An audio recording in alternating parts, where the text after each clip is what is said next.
उज़मा साहिबा और पलूजा साहिबा बात तो गलत नहीं कर रही। उन्होंने तो नहीं कहा था इमरान साहब को कि पागलों की तरह दीवानावार जो है 9 मई का इंसिडेंट कर दें या लोगों की जहन साजी करें इदारों के खिलाफ। वो तो एक्चुअली अब इदारा वर्सेस हुआ हुआ है ना मामला, ये सारा चल रहा है। तो ये बेनिफिशरी हैं। मैं आई एग्री कि ये खुश है, मैं ये मुझसे एग्री नहीं करेंगे लेकिन दिल में खुश है। उज़मा बुखारी साहबा भी खुश है कि ये 9 मई का वाक़या हुआ, इमरान खान कांटे की तरह हमने उठा के बाहर फेंक दिया। ऑब्वियसली मामला इदारा वर्सेस जिन लोगों ने हमला किया उस पर हो चुका है, लेकिन ये पॉलिटिकली इनको माइलेज मिली है। तो ये माइलेज क्यों ना लें? अगर इमरान खान की पार्टी तबाह बर्बाद हो चुकी है, इमरान खान ने इनके साथ क्या किया? इमरान खान ने सहाफ़ियों से लेकर 3.5 साल तक हर अपोजिशन बंदे को जो है ये कहकर जेल में डाला कि I want to delete them. ये उनके अल्फाज है, मैं आपको बता रहा हूँ कोट इन कोट। तो अब इनको मौका मिला है तो ये कहाँ छोड़ेंगे उसको?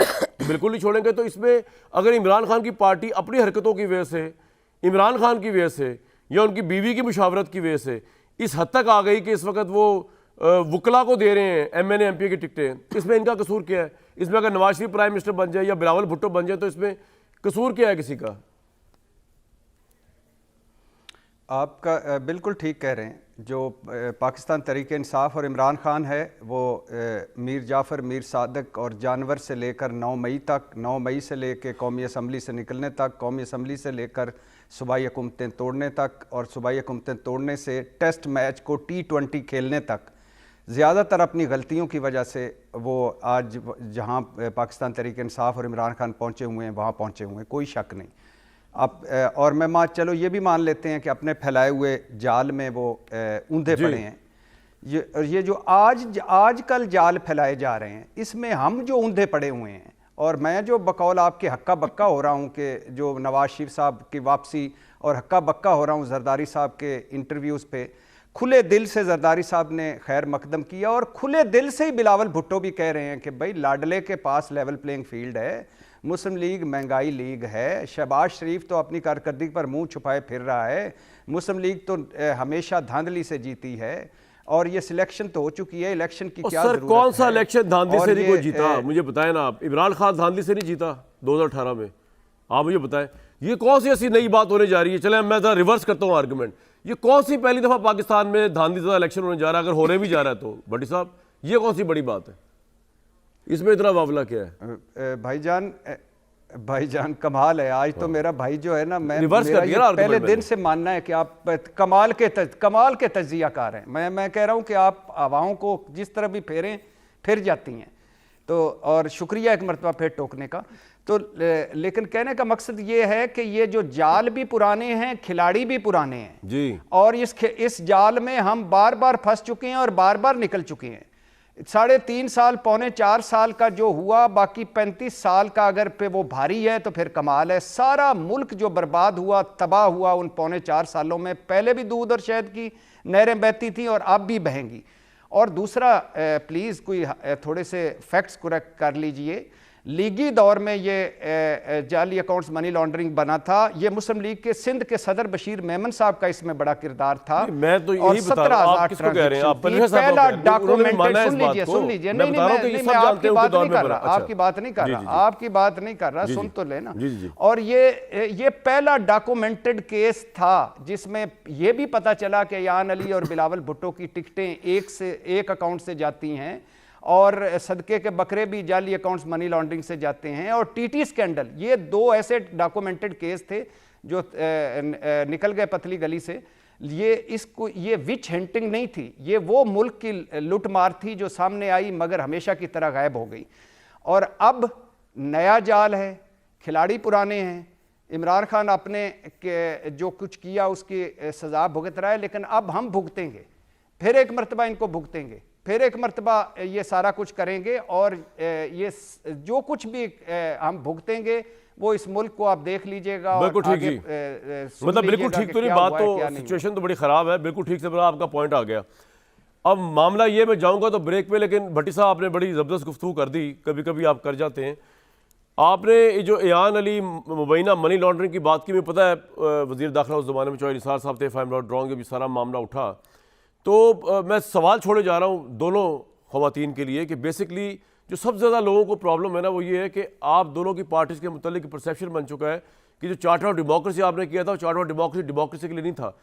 वो ये था कि भाई आप 5 साल मुल्क चलाएं, लूटें ना लूटें, जेब में पैसा डाले ना डाले, हमने आपका तख्ता नहीं पलटना, इसी तरह हमें भी यही लिवरेज है, हम मुल्क को चलाएं लूटें, आपने हमें कुछ नहीं कहना।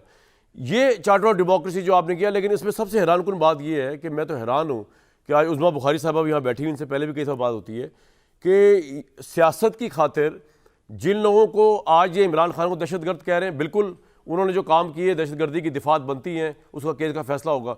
कल यही उज़्मा बुखारी की क़यादत ने ये परवेज़ साहबा की क़यादत को करप्ट तरीन ज़र बाबा 40 चोर कहा। उसके बावजूद जब ये मिल सकते हैं तो कल तो इमरान खान भी मिल सकते हैं। मसला ये है कि ये जो हालात चेंज होते हैं ना, ये कौसे कज़ा पर चेंज होती है तो नीचे की सारी चीज़ें तब्दील हो जाती है। उसमें उज़्मा बुखारी साहबा और परवेज़ साहबा भी आती हैं। ये मुल्क इस तरह ही चलता रहेगा। अवाम इस तरह ही देखते हैं इन दोनों पार्टीज़ को, ख्वाह वो तहरीक इंसाफ के हैं या नहीं है। इस पर बात करेंगे ज़रूर, और भट्टी साहब से पूछेंगे कि भाई ये वकीलों के ज़रिए किस तरह इमरान खान साहब जीत सकते हैं इलेक्शन। फिर थोड़े डॉक्टरों को भी शामिल कर लें, वो तो फिर बेचारे मसीहा होते, अगर यंग डॉक्टर्स ना हो जो सड़कों पर निकले होते। ब्रेक लूँगा जी।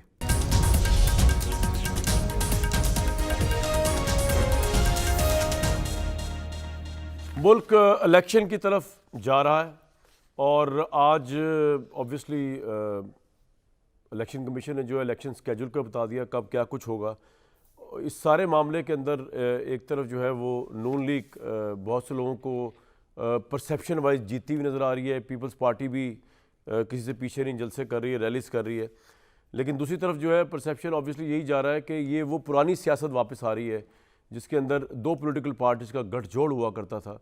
और आई थिंक भट्टी साहब भी इसी बात को वो कर रहे हैं कि करप्शन के इल्ज़ाम जिन पॉलिटिकल पार्टीज़ ने एक दूसरों पे लगाए, बल्कि मुकदमे कायम किए, वो जो है वो अलाइंस कर लेते हैं जब वक्त पड़ता। अभी हमने पीडीएम में देखा शहबाज शरीफ साहब ने किस तरह पीपल्स पार्टी को गले लगाया हुआ था, क्योंकि पीपल्स पार्टी ना होती तो ये सारा मामला ही नहीं होना था। मैं एग्री करता हूँ जरदारी साहब की ये पॉलिटिकल श्रूडनेस थी।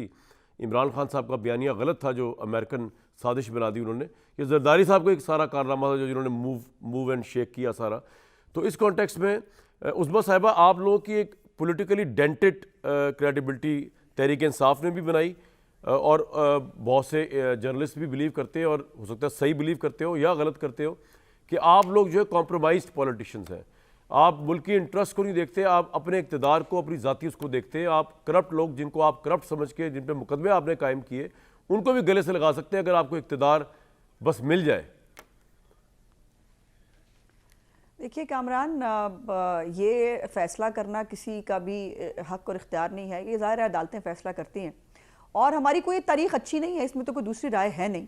लेकिन मैं कम से कम अपनी पार्टी की तो बात कर सकती हूँ कि अभी भी बिलावल भुट्टो साहब काफ़ी मिसाइल, गोले और वो बरसा रहे हैं, लेकिन हम अपनी तरफ से हमने जो एक हमारा लेसन है, और हम समझते हैं कि पाकिस्तान के हालात भी इसके मुतहम्मिल नहीं है कि गोलाबारी जो है एक दूसरे के ख़िलाफ़ शुरू की। लोग ये सुनना चाहते हैं कि उनके मसाइल का हल कैसे निकलेगा। लोग ये सुनना चाहते हैं कि इलेक्शंस जो हैं उसके बाद उनके हालात बेहतर कैसे होंगे। और ये जो है ना कि हम भुगतेंगे जो दोबारा, तो बिल्कुल महंगाई जो है वो 3% पे लाके हम भुगतेंगे, और इस मुल्क में सरमायाकारी लाकर हम भुगतेंगे, सीपैक को मुकम्मल करके हम भुगतेंगे, डॉलर की कीमत कम करके हम भुगतेंगे, आम गरीब आदमी के जो है हालात बेहतर करके बिल्कुल हम भुगतेंगे जैसे हमने पहले भुगता।